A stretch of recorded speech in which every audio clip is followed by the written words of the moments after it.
السلام علیکم ورحمۃ اللہ وبرکاتہ نحمده ونصلی علی رسولہ الکریم اما بعد۔ آج کا سبق سن لیجئے، سلسلہ وار معراج کا سبق۔ حضرت ابراہیم علیہ السلام سے ملاقات ہوئی اور حضرت ابراہیم علیہ السلام نے بہت ہی اکرام کیا، اور وہاں پر حضور اکرم صلی اللہ علیہ وسلم نے، روایتوں میں آتا ہے، چھوٹے چھوٹے بچے بھی دیکھے۔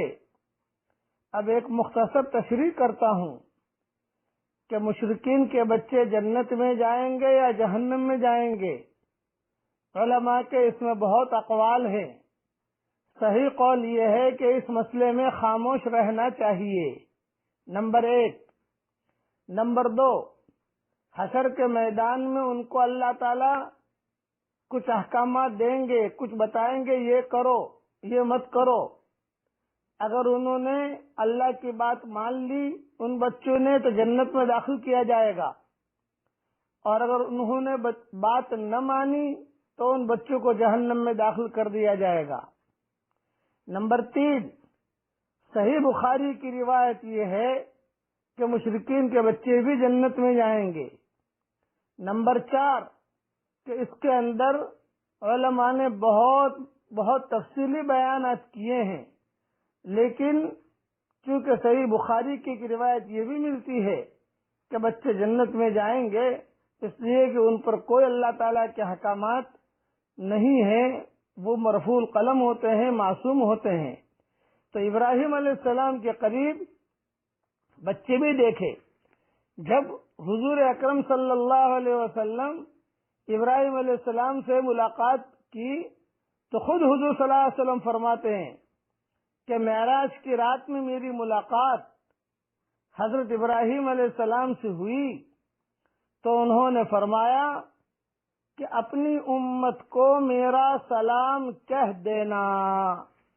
یہ سلام ابراہیم علیہ السلام کی طرف سے آیا ہے ہم سب کے لیے، پوری امت کے لیے۔ علماء نے لکھا ہے کہ حضرت ابراہیم علیہ السلام کے جواب میں ہمیں وعلیہ السلام ورحمۃ اللہ وبرکاتہ کہنا چاہیے۔ آپ سب جو بھی سبق سن رہے ہیں پڑھ لیجئے میرے ساتھ، وعلیہ السلام ورحمۃ اللہ وبرکاتہ۔ یہ ہم نے ابراہیم علیہ السلام کو سلام کے جواب دے دیا۔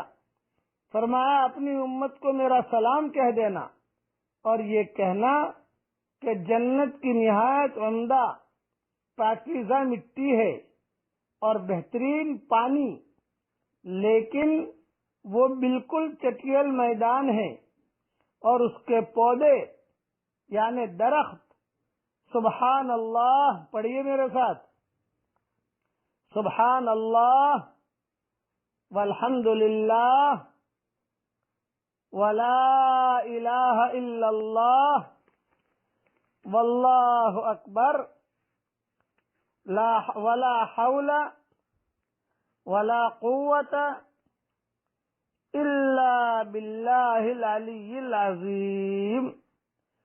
یہ بھی روایت میں آتا ہے کہ بالکل چٹیل میدان ہے، اور اپنی امت سے کہو کہ یہ بہت پڑھا کرو۔ اب جتنا کسی کا دل چاہے پودے لگائے، درخت لگائے۔ یہ وہاں سے معراج کی رات میں حضور اکرم صلی اللہ علیہ وسلم کو ابراہیم علیہ السلام نے یہ بات بتائی۔ پھر اس کے بعد ایک بات اور تفصیل سن لیجئے، وہاں پر بھی جتنے فرشتے تھے ان فرشتوں نے 7ویں آسمان پر حضور صلی اللہ علیہ وسلم سے فرمایا کہ آپ جو ہے پچھنے لگاؤ۔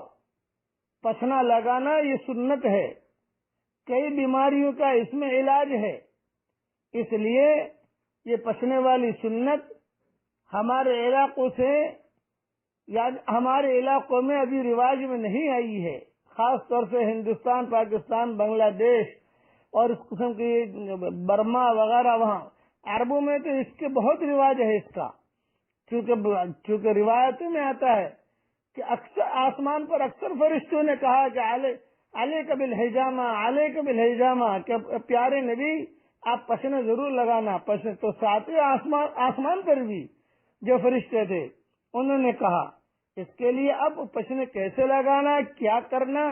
ہر جگہ پر علماء بھی ہیں، ہر جگہ پر دکاترہ بھی ہیں، ہر جگہ تفصیلیں موجود ہیں، وہاں ان سے پوچھے، لیکن پشنا لگوانا چاہیے تاکہ سنت پر عمل ہو جائے۔